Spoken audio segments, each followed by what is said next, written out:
পেটে ছিল তখন আমার স্বামী আমার রেখে চলে গেছে। আমার কোনো কাম করছে দেয় না, কোনো করেন না। আমি মানুষের কাছ থেকে চাই এই করে ছোট বাচ্চাটারে মানুষ করতেছি। এই আমার অনেক কিছু আছে, কারণ আমি কারো কাছে বলতে পারি না। আমার হার্টের সমস্যা, তবু আমি সিজারের সময় আমার একটা বোন সই দিতে সে যায়নি মেডিকেলে, এবং আমার একটা রক্ত লাগবে, আমি মানুষের কাছ থেকে রক্ত চাই নিয়েছি, আমার সে রক্ত দিতে যায়নি। আমি রক্ত দিতে বলছি আমি রক্ত দিব, কিন্তু আমি মানুষের কাছ থেকে টাকা নিয়ে আমি ধার করে নিয়ে আমি মেডিকেলে গেছি, তবু সে আমার একটা রক্ত দেয়নি। তখন অস্বীকার করেছে সে আমার রক্ত দিবে না।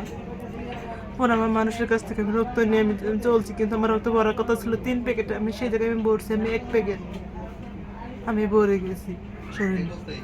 কিন্তু এখন বাচ্চাটা হয়েছে, আমি বাচ্চাটার মুখে আমি কিচ্ছু তুলে দিতে পারি না, আমি বাচ্চার মুখে দুধ দিতে পারি না, বাচ্চা খাইতে পারে না ঠিক মতন, বাচ্চারা আমি খাওয়াইতে পারি না, আমার টাকার অভাবে আমি